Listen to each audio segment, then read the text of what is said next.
విశాఖలో టీడీపీ మహానాడు సందడిగా కొనసాగుతోంది. మహానాడుకు వచ్చిన కార్యకర్తలు నేతలతో సాగర తీరం పసుపుమయమైంది. టీడీపీ పసుపు పండుగతో విశాఖకు కొత్త శోభ సంతరించుకుంది. టీడీపీ మహానాడులో చివరి రోజున ఇవాళ 9 తీర్మానాలపై చర్చించి ఆమోదించనున్నారు. మహానాడులో టీడీపీ జాతీయ అధ్యక్షుడు చంద్రబాబు నాయుడు మాట్లాడుతున్నారు. లైవ్లో చూద్దాం.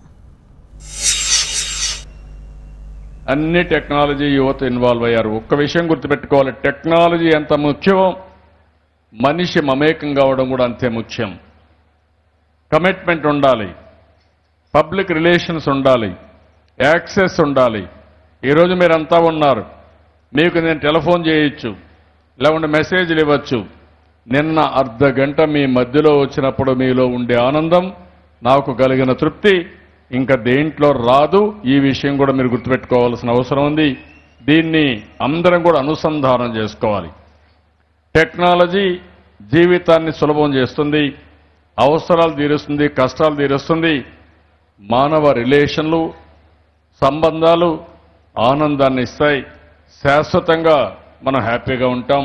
ఈ రెండు కూడా అనుసంధానం చేసుకుంటామని, ఈ టెక్నాలజీని ఎక్కడికక్కడ ఉపయోగించుకుంటామని ఈ తీర్మానాన్ని అందరూ కూడా ఏకగ్రీవంగా ఆమోదించవలసిందిగా హర్షాన్ని, ఆమోదాన్ని తెలియజేయాలి. గట్టిగా చప్పట్లు కొట్టాలి, మీకు ఎంత అర్థమైంటంత.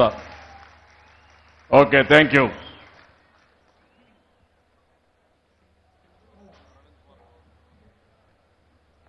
తదుపరి తీర్మానం యోజన విధానం, క్రీడా విధానం మరియు ఐటీ రంగం.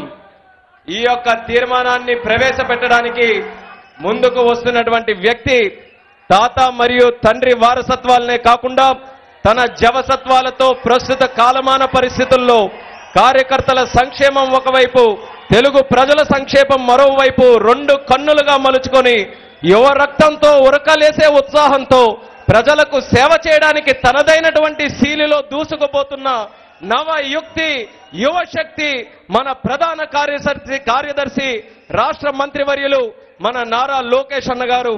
భావి తరాలకు భవిష్యవాణి, యువతరానికి ఆదర్శం. ప్రజల కోసం తెలుగుదేశం అయితే, ప్రగతి కోసం చంద్రబాబు నాయుడు గారైతే, కార్యకర్తల కోసం వస్తున్నా నీ కోసం అని మీ అందరికీ కూడా ధైర్యం చెప్పడానికి కార్యకర్తలు అందరూ కూడా మీ కెరటాల ధ్వనులతో లోకేష్ అన్న గారిని ఈ తీర్మానాన్ని ప్రవేశపెట్టడానికి ఆహ్వానించాలని కోరుకుంటూ లోకేష్ అన్న గారికి మరొక్కసారి స్వాగతం పలుకుతున్నాం.